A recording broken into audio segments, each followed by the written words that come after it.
Natera mbaniriza akabalungi ku PG The News ankabwe nti ombebazaako gye mutusaako engalo eyo gye musinzira okubanga ate mugyekomeddeko ngera kubanga ate ntandikira wano nantiisa okubanga yabutikidde abantu b'ejjinja mutuuze munnaabwe amanyiddwa nga Prosi Nyanga ng'ono musituzi wa Buzito era nga mwana tuyakiikirako Uganda n'awangula engule eziwerako ddala abadde atemera mu gy'obukulu 33 wabula ng'ono yattiddwa ekiro ekyakesezza olunaku olwalero mu bitundu eby'Ebugembe yabadde ava ku kaduuka gy'atundira ebyokunywa. Poliisi eriko beekutte bagende maaso kubanga ate bagiyambako mu kukola okunoonyereza ono baamufumise biso kitalo nnyo kitalo ddala.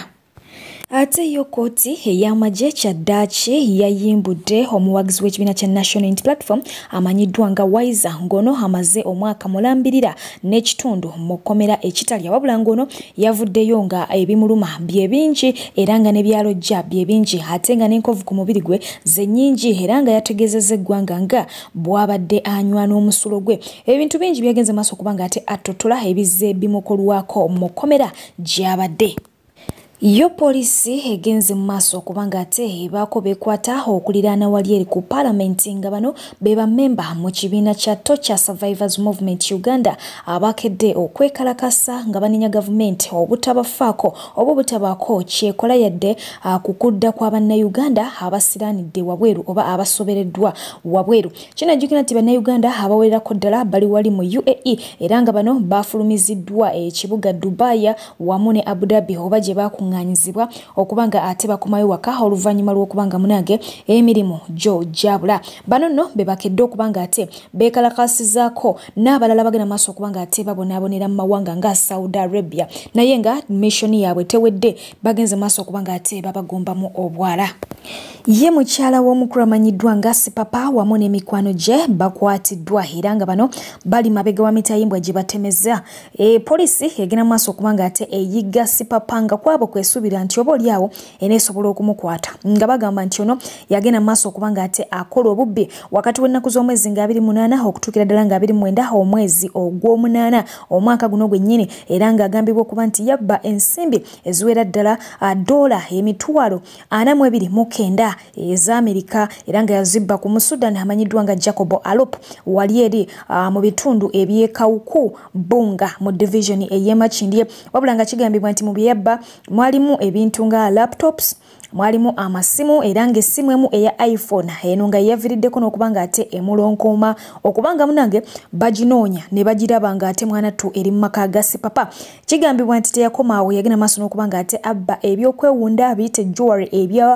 ebya gold oba ebya zaabu naye nga wetwogerera poliisi yo emunoonya naye nga ate agaliwo gali nti ono alabiddwako mu tawuni ey'Etororo ng'agenda maaso okubanga ate agabula abeeyo era nga abawadde emmere ewererako ddala ate nga takomyawo asuubizza okubanga ayambako bannansi abasiraanidde Dubai okubanga ate abakomyawo mu ggwanga erya Uganda. Ono ekibuga ky'Etororo akyesoze wakati ne convoy ng'ayina bodaboda ezimwerekeddeko era nga kino kigenze maaso okubanga ate kisannyalaza emirimu mu tawuni ey'Etororo anti buli omu ng'ajja okwefunira ku mmere Sipapa gy'agabudde wamu n'okwerolera ebigenda mu maaso.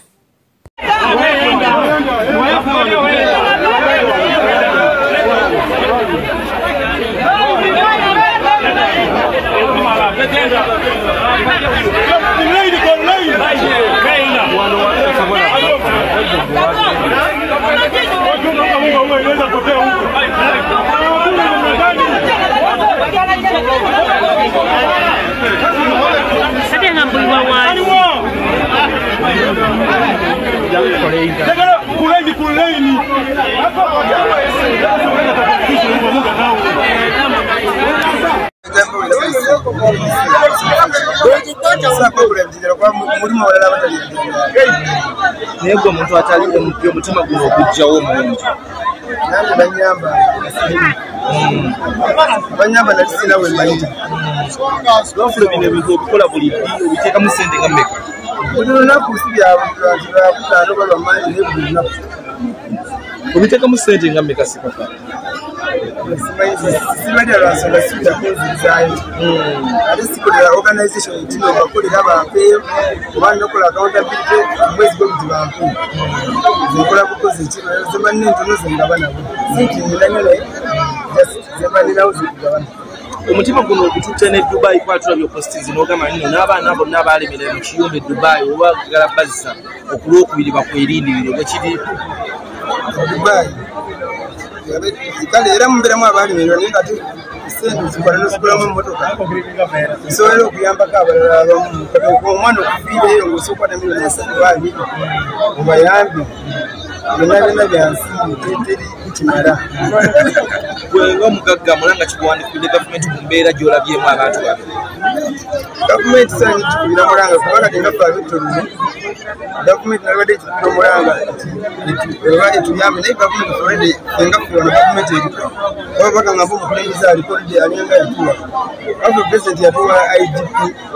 n'atuwa aboogezi ba NRM bonna abasinga n'atuwa baminisita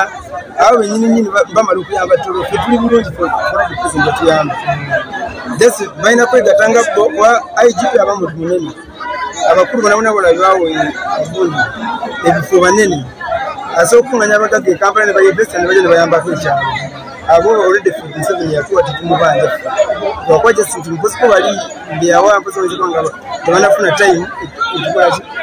etutuukirira wanekyalo nefe tuli bulungi kyemmanyi tuli bulungi kusembayo Dubai otagetinga abaana nga bameka ogenda Sipapa kubaka kwa buli omwana alina sente ze ate buli omwana amanyi yeekolera sente ze omuntu yakoleredde sente ze tusaba mulagira ekyakukola na sente ze senya bwakawendayo obawadde kinaki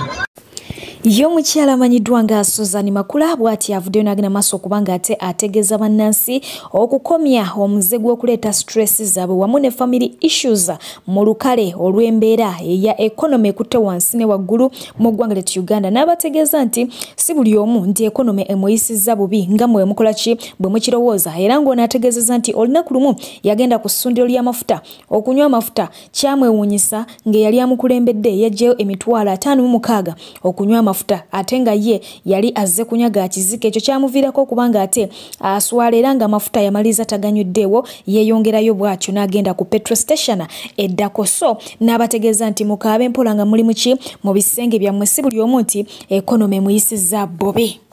Ebyava mu kulonda mu ggwanga erya Kenya omukulu amanyiddwa nga Raila Odinga teyali mumativu nabyo era ngono yaddukira mu kooti era nga munange olunaku olwaleero lwe bagenze mu maaso okubanga ate bakigala babe batyo bagenze mu maaso okubanga ate basigala balangirira omukulu amanyiddwa nga William Ruto okubeera omuwanguzi w'akaluuko bwa president mu ggwanga erya Kenya weewaawo avuddeyo still ngera awakanya ensala y'omulamuzi ngamba omukulu amanyiddwa nga Raila Odinga naye nga y'omukulu amanyiddwa nga Robert Chagulanyi Center bw'ati agenze maaso okubanga ate akozesa omutimbagano gwa Facebook n'ayozayoza William Ruto okuba nti munange yatuse kukula eri okubanga akakasibwa nga president wa Kenya omujja era nga takomya agenze maaso okubanga ate ategeeza nti Kenya eraze ensi nti demokrasiya waayo akuze ng'ensi ng'ate ensi endala mu East Africa zirina okubaako kyezigenda maaso okubanga ate ziyigamu ku kino ono takomyawo agenze maaso okubanga ate yeebaza omukulu amanyiddwa nga Raila Odinga okubanga akoze omulimu omulungi ennyo okutumbula demokrasiya ate nga si mu Kenya wokka wabula ne mu bitundu ebirala ebya East Africa. Ngali ku nsonga z'ebyobufuzi y'omukulu amanyiddwa nga Dr. Jose Chameleone bw'atyo avuddeyo n'amusekerera okutandika by'atasobole era nga munange takomyawo agenze maaso okumutegeeza nga bw'atakyalina ddembe lye yalina nga luli nga tannayingira byabufuzi era nga agamba nti ye ebya meeya bwe byamulema yasalawo okubanga ate adda mu nsiike y'omuziki si kwesiba ku kintu kukikola ki kukifiirako. Takomyawo agenze maaso okubanga ategeeza eggwanga nti n'okugendako obugenzi mu concert eya Fake Famaica ewedde juice wano yasaba busabi permission atengera nti n'okukwanako oba okwendako obwenzi ku babi nakyo takyasobola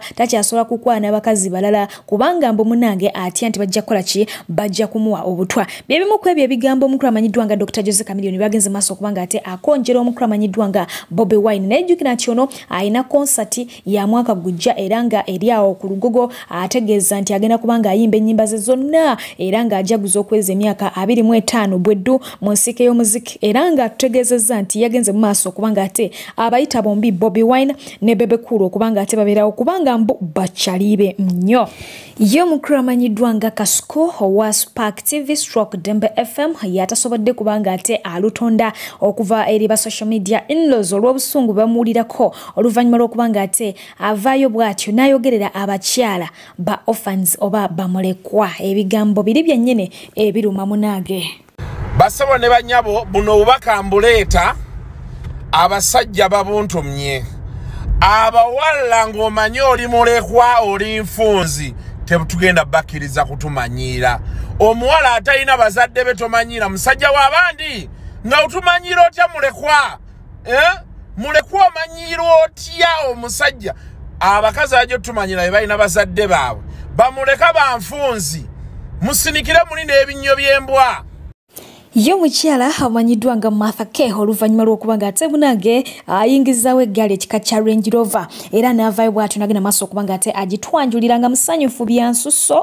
era n'ategeeza nti kati bamuyita Range Rover girl. Abamu ku bo tekyabasanyusa era ng'omukulu amanyiddwa nga Fat Boy y'omu ku abo abavaayo okubanga ate beemulugunya ku mmotoka ya Martha K n'ategeeza nti golowooza emmotoka eyo Martha K alina ssente oba alina omulimu ogusobola okuvaamu essente ezisobola omugulira emmotoka keyo tekisoboka emmotoka yandibanga munange yatadderege wakola kiwalaba nasobola okubanga ate agifuna naye nga teyajegulidde. Martha K n'avaayo n'agamba nti bwe nali nga nkyali muto nateranga okuwuliriza Fat Boy oyo nga nkyali mu primary naye kati ssaawa eno nkuze kinneewunyisa okubanga nsobolokera ku makya n'ensoma posti ye ng'ejjudde kibayita obukyayi obukaawu ng'eyolekera erinze ekyo nno kibaako kyekikola ki kyekinsomesa wabula nga yabategezeza nti mwe mugende maaso okubanga mukola ki mukola bukozi naddala abaana ab'obuwala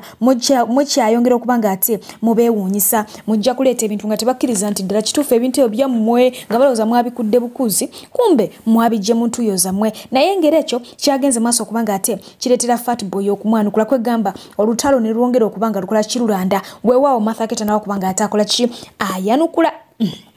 Songa ate saidi eno boba social media in-laws balaze nti bennyamivu byansusso eri omukyala eyabanjuliddwa maama w'omukulu amanyiddwa nga Fake for Mike the Fresh Boy. Yes, mukatambya kagenda maaso okubanga ate kasatulatinga ku social media sisobola kubanga ate nkakuleetera wano maama wa Fake for Mike alina omukyala gwabanjulira nga bagamba nti ndi ne muwala wange bwe ngamba muwala wange ngamba mukyala wa Fake for Mike omubwat naye ba social media in-laws bagenze maaso okubanga ate bakayuka ne batabuka ne yiyi naye nga gwogamba okubeera muwala wo nga ndaba akusinga n'obukulu kwegamba bagenze maaso okuteekawo ekifaananyi ekiraga nti girlfriend wa Fake for Mike maama gwabanjulira mbu mukyala mukulu okusingani ne maama kwega wadi naye nga ye mwana manyiddwa ga Rachel Ray yandibaga munaga koye obwomu era ngono yavuddeyo n'ategeeza nga bwawulira nti kati awulira ayagala kusettlinga afune ekipaipa okitegeera ate nga ye omukulu amanyiddwa nga the Ben bw'atyo naye yagenze maaso okubanga ate akigala embooko y'omuwala ogirabye gw'atamanyi the Ben yayimba n'omukyala amanyiddwa nga Rema Namakula alina ennyimba nyingi akayimba akamanyiddwa nga This is Love abasinga obungi bamukola ki bwemutegerera naye nga nyongera okujjukiza nti RNP at your services wetuli nnyo okubanga ate munange tukutuusako ebyenjawulo tukoneko ku namba ya Facebook mujja kubanga totufuna bulampalamba gwe yeetaza okubanga ate otambula naffe okuviira ddala ku airport okutuuka gy'ogenda bay eba yakuteesa ate nekujjukiza nti wali ku RNP kipenzipenzi twasimbudde dda munange tukuleetedde emboozi y'abamweja na Bamuse mubi genda maaso okubanga ate oyitirawo kokola bukonyi mu kalinka oluusi nirabira naye leero nja kukateekawo wansi awe kajja kubanga ate kakutuusaayo osubscribe ku channel yaffe tunyumirwe ekiboziboza genda kubanga ate nkulekera kadaama alujja kadaama munne kyeyamukoze oluusi mwe mufiiriza bannammwe olw'emitima emibi musula bulungi abanjagalire mweraba baganda bange abaana bawala bali mu biyumba bw'otuukirira munno n'akuyamba n'osobola okuddeeka manya nti gwozeeka naye yasigadde ku kyeyo omuwala Madiina gwe nabagamba gwe nayamba n'addeeka ng'ali lubuto nakola buli kisoboka nenjogera ne mukama we ne mukonvusinga Maama wa Madina bino ebintu yabirimu kubanga namugamba nga ngenda okumubika ne mugamba kkiriza nkubika omwana wasobola okudda Uganda nga mulamu kubanga bano abantu basinga nnyo okuwuliriza ekigambo maama. Omukyala yakkiriza era nembika nengamba nti yafudde. Madina abaana be yabale maama we yabaleka mu nju bali bokka ayagala kusooka kuddayo ko mukazi ne mukonvinsinga nakkiriza. Madina ne bamugulira tiketi naddeeka. Nagamba omuwala ono toyogera na baba ng'otuuse eka nga tonnangamba kubanga nzondese ku kyeyo. Ennamba yange gye nkozesezza okwogera ne bakamaabo kitegeeza bagenda kunfuukira ekizibu. Bwe yatuuse Uganda mu kifo ye ky'okuŋŋamba nti ntuuse maama we yansindikira message. Nangamba Madina atuuse bulungi weebale nnyo weebalire ddala. Ne ngamba alhamdulillah kaso omuwala zeeye Uganda. Kyokka bwe yabadde agenda okwogera ne baba okumutegeeza nga bw'ali olubuto teyasoose kuŋŋamba. Nze yamuyamba n'asobola okuddeeka afulume mu kiyumba. Nga ne kampuni ye yamuleeta yamulemererwa. Bwe yatuuse Uganda n'asooka asindikira baba message oba omukazi yabitegedde etya nze nammwe. Teri amanyi. Baganda bange omukazi yanvumye. Omukazi yayogedde ebigambo. Omukazi yanfuukidde akakokobe. Omukazi n'angamba oyinza otya okunnimba okutuuka kweresa nti afiiriddwa maama we kyokka nga yagenda n'olubuto lwa bba wange. Kitegeeza nti ono omuwala singa mukama we yakitegeera nti ali lubuto ng'akyali mu kiyumba wallahi yandimuggyeko omutwe. Mungu ansonyiwe okusinziira ku mukazi obusungu bw'alina. Omukazi namubuloki nze naye akyusa ne layini z'amasimu. Omukazi ayomba okufaako obufi n'agamba ekyasinze omuluma kwe kuba nti omuwala yavudde mu nju ng'alina olubuto lwa bbaawe. Namugamba sooka olindeko okwogera ne baba. Nze ndabe engeri gye tugenda okikolamu. Bw'oba oyina ennamba ya baba tusooke twogere ne baba ebbali. Ekintu oleka kikubaawo obukubi yagaana. Omuwala ono bwe yatuuse Uganda nga bino byonna amaze obitegeera mukazi anfuukidde ekizibu omukazi anvuma okufaako obufi omukazi ayogera ebigambo omukazi antiisatiisa. Nengenda nesindika ku simu ye nga taliiko nesindikira maama we ne mugamba njagala kwogera na Madina. Madina yayogedde mu audio ya maama we nga muwulira n'amugamba mugambe saagala kwogera naye bannanga abaana abana Uganda mugenda kututama. Tugaane n'okuyamba bannammwe ku lwammwe abalina emitima emibi. Munnaakuyambye omulese ku kyeyo obuzibu bw'omutaddemu tobutunuulidde. Wabula n'otuuka ne Uganda ogasaagala kwogera naye kubanga gwe wavudde emmannyo g'empisi ne weerabira nti waliyo n'abalala abeeta